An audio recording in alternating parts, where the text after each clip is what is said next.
Welcome to episode 1549 of the Multifamily Collective. Tonight, I wanted to. So, a couple days ago, Mark Zuckerberg got on stage and announced that they were going to enter into a partnership, or they already have, with RayBan to release a set of glasses. So, these are not RayBans, but now we're going to have glasses that are cool and they're stylish, and thereby more people actually wear them.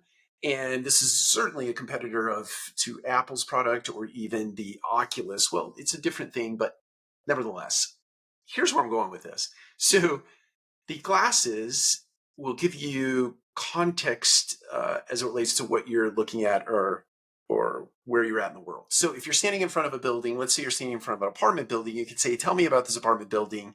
And the AI is built into the glasses, and all of a sudden you'll get these sort of motion picture cinematic displays of what that apartment community is like without even walking in. And you can decide right there on the street whether or not you want to take a tour of the community or not. This is me visioning of a scenario that, this might be useful or a practical application. So the concern, I guess, that I have, that I'm quite certain a zillion people have, is these things have the ability to record real time.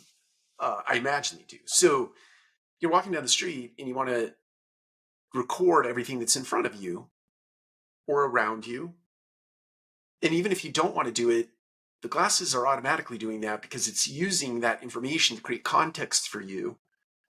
And the issue becomes that person who is in front of me, or if I glance to the side and they're there and I get a picture of their face, or whatever the context is, it's taking the people in.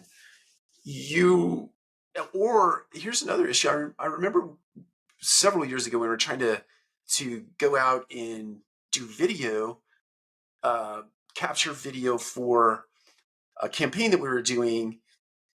It was called Living in the Lou, or Living in the Lou. And it's when I lived in St. Louis. And so people who were competing to win 1 month's free rent, or 1 year free rent rather, they would go around and capture these different scenarios within the city. And then they'd bring it back, and we had a contest. We voted who put together the most compelling video, and that they were the team that won the free rent. The point is this: in those videos at that time, you could not capture the name of a business, a restaurant. If you're running by Starbucks and you happen to catch Starbucks in the video, you had to wipe that out because there are potential liabilities in that.